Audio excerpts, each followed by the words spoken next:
And the announcement is that there are some envelopes on your tables, and if they are not there, they will be placed on your tables. And the purpose for placing those envelopes on your table is that when you will be eating, when you'll be taking lunch, when you remove your mask, you don't place it on the table, just insert in the envelope, because it is personal. Yeah, so we will do that and kindly observe that procedure. Now I would like to invite His Excellency Kalonzo Musyoka, the former Vice President and also Wiper Party Leader. Welcome, Your Excellency. Thank you. Thank you. Mheshimiwa Rais wa Jamhuri, ndugu Mheshimiwa Uhuru Muigai Kenyatta, familia ya Mzee Moi, ndugu zetu hawa wawili hapa. And I really enjoy sometimes the positive altercation that hapa ni kwa mzee, sio kwa Gideon. Na wenzangu wananchi wa Kenya, mimi nitazungumza kwa kifupi. Na mizuri wakati kama huu, sio wakati wa majonzi. Tumekuja kumwenzi kiongozi aliyetia fora, sio tu kwa nchi yetu hii ya Kenya, bali pia kontinenti letu la Afrika na hata nchi nzima. Alikuwa mpatanishi. Najua hapa wengi pengine hatuwezi tukakumbuka kwamba hata nchi ya Msumbiji kule aliwatuma wakilishi wake kupatanisha watu wa Mozambique. And I know you're continuing with that tradition, Mr. President. Na hapa Afrika Mashariki, wengi hawawezi kukumbuka kwamba mimi nikiwa waziri wa mambo ya nje, Mheshimiwa Rais Mzee Moi walikuwa waelewani sana na mwenzake Kampala, Rais Yoweri Museveni. Na kuna mambo mengine wanafanya extra diplomatic. Nakumbuka Mzee Moi alikuwa na rafiki moja Mjerumani kwa jina Rudolf Decker. And alikuwa na yule mtindo wa National Prayer Breakfast. Rudolf Decker akaja akaniona mimi waziri mdogo wa mambo ya nje. Mimi sasa nikifikiri kinyuma nyuma, nadhani Mzee Moi pia alikuwa na mpangilio wake. Akamweka ndugu yangu Musalia waziri wa fedha, akiwa mdogo sana, na mimi waziri wa mambo ya nje. Nakumbuka I-called Musalia kwa ofisi yangu, sasa hapa kuna mtego. Kama vijana tukiangusha mzee, the youth of this country will have no claim to leadership. Lakini tulijitahidi. Huyu Rudolf Decker akazungumza, akaniuliza, what can I do for you? Akamwambia, do me a favor.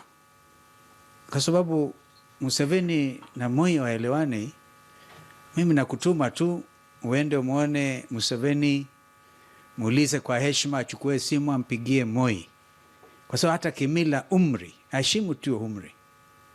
Unajua mzungu alifanya hivyo. Alikuwa rafiki wa dhati wa Mzee Moi. Hiyo simu ilipopigwa, believe it or not, today we are talking about the East African community. Tumshangilie Baba Moi. Kwa sababu they took it off. Kutoka hapa kazi yangu ikawa rahisi sana. Mpaka nikaulizwa niwe the first chairperson of the Tripartite Ministerial Commission, the current Prime Minister wa Museveni, Rugunda. Hata ndugu Kikwete alikuwa hajakuwa waziri wa mambo ya nje, alikuwa Rangesera. Na mimi kukutana KICC, tukaweka juhudi. Mara sio mara, muda sio muda, tukarudi Arusha. Sasa jumuiya ndio hiyo.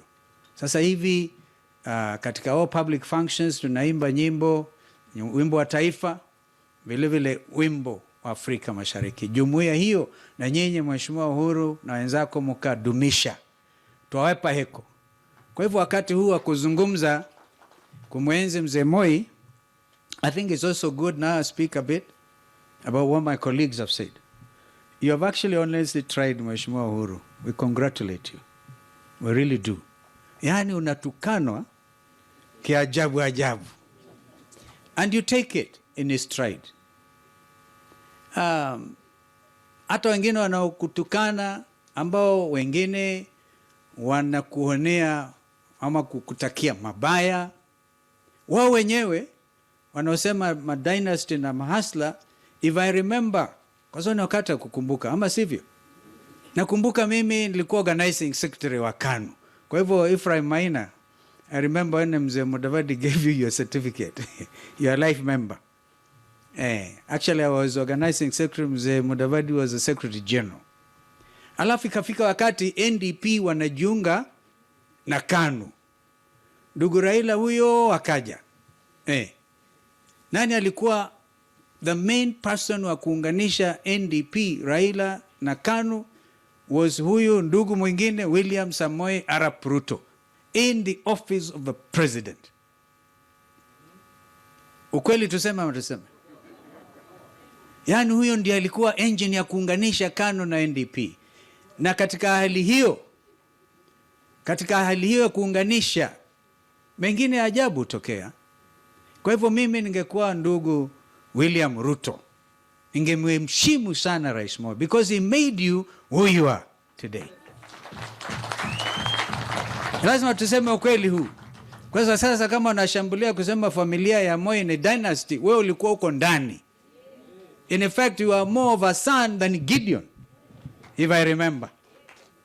So this is it. Kwa hivyo lazima tutasema haya, lakini leo munisamee tu, msije mkaudhika kasema huyu Kalonzo sasa ameanza kuropoka. Lakini that is the whole truth.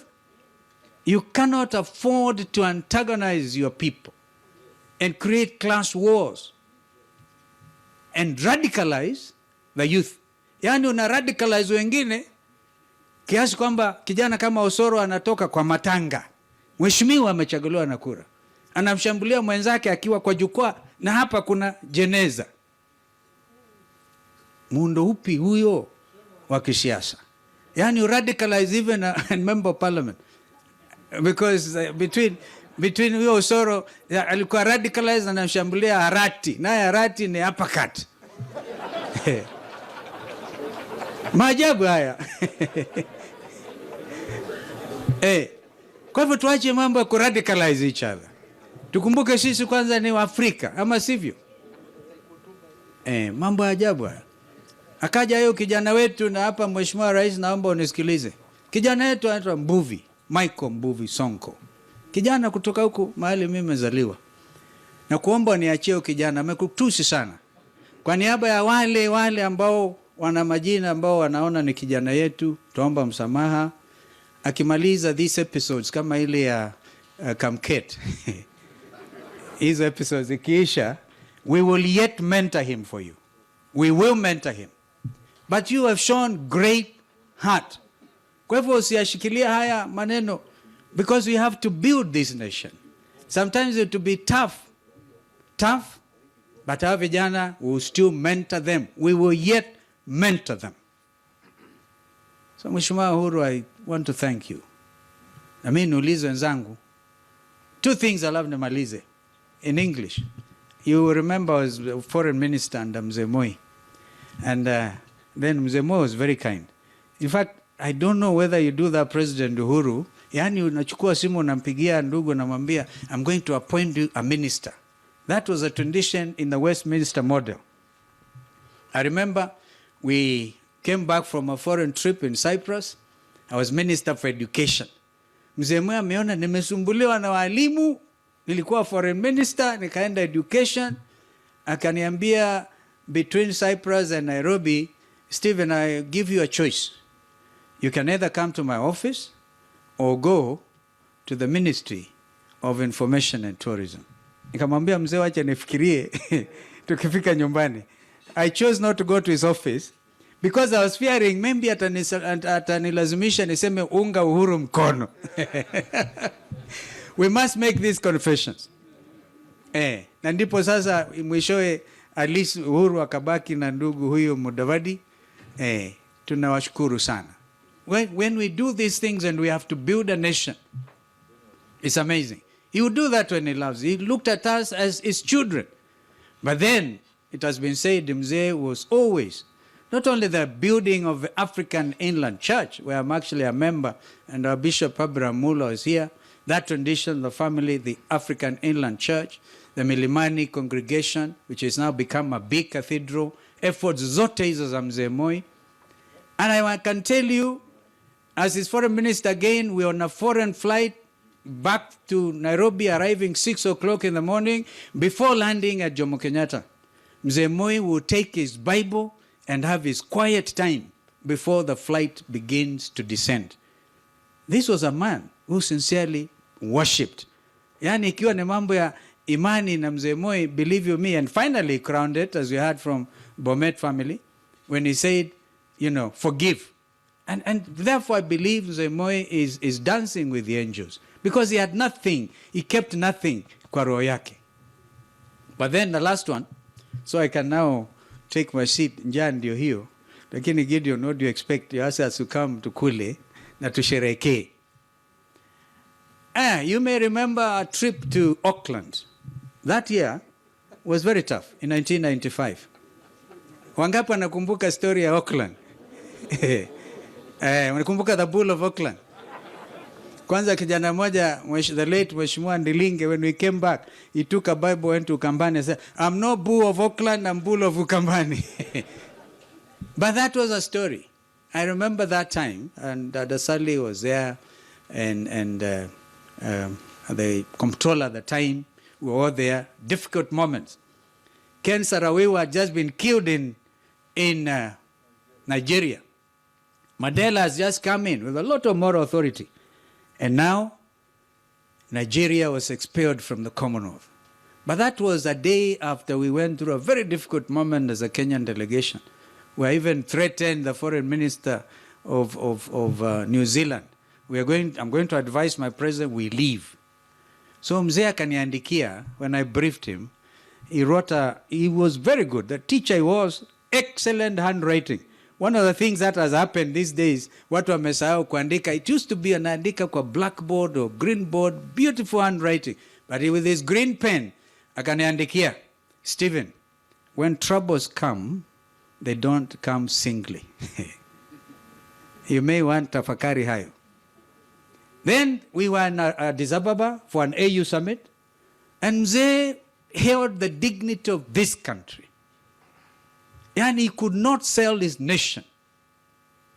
And a lot of countries you may not know, President Uhuru definitely knows, wakati wa brother leader, Muammar Gaddafi of Libya. A lot of African countries used to be sent ndege na kubebwa na brother leader wanapelekwa Addis Ababa for AU summit. Mzee Moi would not agree to that. In a summit, private session, he listened to what people are saying about Gaddafi. Aliheshimu yeye kama brother leader, kiongozi mwenzake. But then Mzee wrote things that are stuck in my mind. Akasema, he who pays the piper calls the tune. Now, come to think of it. Come to think of it. Ambao wanalipwa sasa kufuruga amani nchi yao, ni lazima wamlipe. Because he's calling the tune. He has paid the piper. And this is a matter that is serious, Mheshimiwa Rais. We are not going to do here because you kill by the sword, you die by the sword. It's biblical, as our brother there mentioned. And Mzee Moi would never shed innocent blood. And all those who even tried to say kumwahusisha na hiki na kile, it never was true. Never true. Because I, as his foreign minister, would confide in me sometimes, very deeply. Na nikaona hii sio mambo ya foreign minister, ni mtoto. That's why I feel now, in conclusion, I consider myself a member of this family. And I want to remind Brother Gideon, when I last came and had lunch, mebaba mbuzi wawili, kamletea mzee. Mzee alikuwa ameningojea kwa sababu kufika kwa mazishi ya baba mzazi, and Wambua ambaye mmemzika last weekend in Boni, mzee's manager wa flower farm, akanileta. In fact, I was treated so well that day. I never seen mzee ordering nipatiwe maua. Which is what happened. And then we had lunch. When time is ripe, I'll remind you and our brother Uhuru, because he was not there, what mzee told us. Na hayo ndio mimi nasema hapa nitangaze, tutafanya kazi na huyu ndugu Gideon Moi, because hayo yalikuwa mapenzi ya Baba Moi. May God rest his soul in eternal peace. Amen.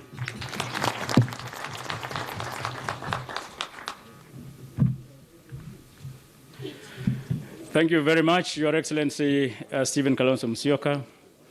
I would now like to kindly invite Honorable Raymond Kipruta Moi, the Member of Parliament for Rongai constituency and the Chairman of the family, to invite His Excellency, the President of the Republic of Kenya, Uhuru Muigai Kenyatta. Welcome, sir. Thank you very much.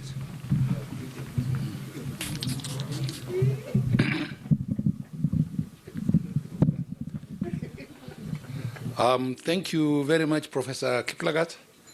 Now, I think we have reached a moment where we need to give the President a chance also to make his comments. We've heard from so many speakers, and so many of them have spoken words that will leave us thinking about what went on between Mzee and them.